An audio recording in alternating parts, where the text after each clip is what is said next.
अपने किचन में जो गैस सिलेंडर हम इस्तेमाल करते हैं वो आज हमारी जिंदगी का एक बेहद जरूरी हिस्सा बन चुका है। सुबह की चाय से लेकर रात के खाने तक लगभग हर घर की रसोई इसी लाल सिलेंडर पर चलती है।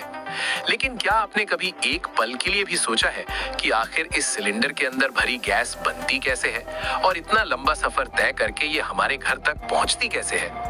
ज्यादातर लोग बस सिलेंडर मंगाते हैं, गैस चूल्हे से जोड़ते हैं और खाना बनाना शुरू कर देते हैं। लेकिन इसके पीछे एक बहुत लंबी और दिलचस्प प्रक्रिया छिपी होती है।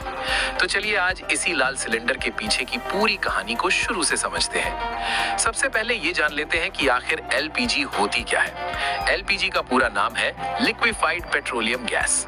नाम थोड़ा बड़ा जरूर है, लेकिन इसकी कहानी समझना इतना मुश्किल नहीं है। दरअसल एलपीजी एक अकेली गैस नहीं होती, बल्कि ये दो गैसों का मिश्रण होती है, प्रोपेन और ब्यूटेन। सामान्य तापमान पर ये दोनों गैसें गैस के रूप में ही मौजूद रहती हैं, लेकिन जब इन्हें बहुत ज्यादा दबाव यानी हाई प्रेशर में रखा जाता है तो ये गैसें लिक्विड यानी तरल रूप में बदल जाती हैं। इसी वजह से हमारे घरों में जो सिलेंडर आता है उसके अंदर गैस तरल रूप में भरी होती है, और जैसे ही हम रेगुलेटर खोलते हैं ये तरल गैस दोबारा गैस में बदलकर पाइप के जरिए चूल्हे तक पहुंचती है और जलने लगती है।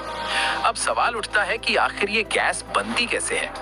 दरअसल एलपीजी को तैयार करने के दो मुख्य तरीके होते हैं। पहला तरीका है कच्चे तेल यानी क्रूड ऑयल की रिफाइनिंग, और दूसरा तरीका है नेचुरल गैस की प्रोसेसिंग। सबसे पहले बात करते हैं क्रूड ऑयल की रिफाइनिंग की। जब जमीन के नीचे से कच्चा तेल निकाला जाता है तो उसे सीधे इस्तेमाल नहीं किया जा सकता, इसलिए इसे बड़ी बड़ी रिफाइनरियों में भेजा जाता है, जहां इसे अलग अलग प्रक्रियाओं से साफ किया जाता है। इस प्रक्रिया को रिफाइनिंग कहा जाता है। रिफाइनिंग के दौरान कच्चे तेल को बहुत ऊंचे तापमान पर गर्म किया जाता है और फिर अलग अलग स्तरों पर ठंडा किया जाता है। इस पूरी प्रक्रिया के दौरान पेट्रोल, डीजल, केरोसिन और एविएशन फ्यूल जैसी कई चीजें अलग अलग स्तरों पर निकलती हैं। इसी दौरान एक गैसीय मिश्रण भी निकलता है जिसमें प्रोपेन और ब्यूटेन मौजूद होते हैं। आगे चलकर इसी गैस को प्रोसेस करके एलपीजी के रूप में तैयार किया जाता है। अब बात करते हैं दूसरे तरीके की, यानी नेचुरल गैस प्रोसेसिंग की। जब जमीन के नीचे से नेचुरल गैस निकाली जाती है तो वो बिल्कुल शुद्ध नहीं होती, उसमें कई अलग अलग गैसें मिली होती हैं। गैस प्रोसेसिंग प्लांट में इस मिश्रण को अलग अलग चरणों से गुजारा जाता है, जहां प्रोपेन और ब्यूटेन को बाकी गैसों से अलग कर लिया जाता है। इसके बाद इन गैसों को हाई प्रेशर में लाकर लिक्विड में बदल दिया जाता है और इस तरह एलपीजी तैयार हो जाती है। अब यहाँ तक तो समझ आ गया कि एलपीजी बनती कैसे है, लेकिन अब अगला सवाल आता है कि भारत में ये गैस आती कहाँ से है। दरअसल भारत में एलपीजी दो मुख्य स्रोतों से मिलती है। पहला है घरेलू उत्पादन और दूसरा है विदेशों से आयात। घरेलू उत्पादन की बात करें तो भारत में कई जगहों पर रिफाइनरियां और गैस प्रोसेसिंग प्लांट मौजूद हैं। गुजरात का जामनगर, मुंबई हाई और असम जैसे क्षेत्र इसके प्रमुख उदाहरण हैं। इन जगहों पर एलपीजी का उत्पादन होता है, जिससे देश की जरूरत का एक बड़ा हिस्सा पूरा किया जाता है। लेकिन भारत जैसे बड़े देश में एलपीजी की मांग इतनी ज्यादा है कि केवल घरेलू उत्पादन से काम नहीं चल पाता। सऊदी अरब, कतर और यूनाइटेड अरब अमीरात जैसे देशों से आती है। वहां से एलपीजी को बड़े बड़े समुद्री जहाजों में भरकर भारत के बंदरगाहों तक लाया जाता है। अब गैस बन भी गई और जो विदेश से आनी थी वो भी भारत पहुंच गई। लेकिन असली सवाल अब शुरू होता है, ये गैस हमारे घर तक कैसे पहुंचती है? दरअसल रिफाइनरी या पोर्ट से हमारे किचन तक पहुंचने का इसका पूरा सफर एक व्यवस्थित सप्लाई सिस्टम के जरिए पूरा होता है।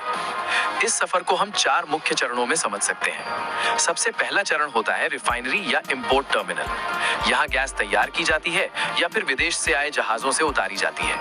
इसके बाद इसे बड़े बड़े स्टोरेज टैंकों में सुरक्षित रखा जाता है। दूसरा चरण होता है बॉटलिंग प्लांट। यहाँ इस गैस को हमारे जाने पहचाने लाल रंग के सिलेंडरों में भरा जाता है।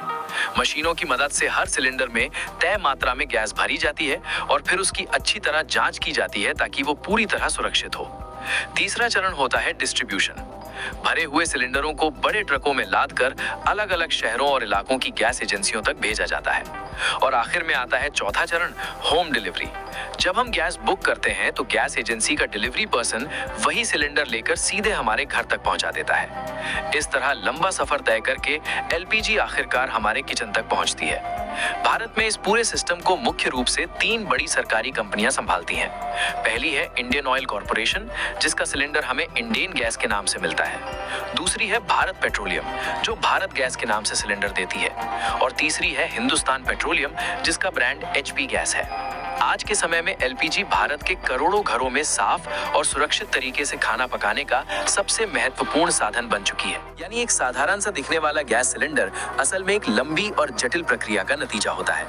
लेकिन जाते जाते एक सवाल मन में जरूर आता है, जैसे जैसे दुनिया ऊर्जा के नए स्रोतों की तरफ बढ़ रही है, तो क्या आने वाले समय में भी यही गैस सिलेंडर हमारी रसोई का हिस्सा रहेंगे या फिर कोई नई तकनीक इनकी जगह ले लेगी? इस बारे में सोचना भी वाकई दिलचस्प है।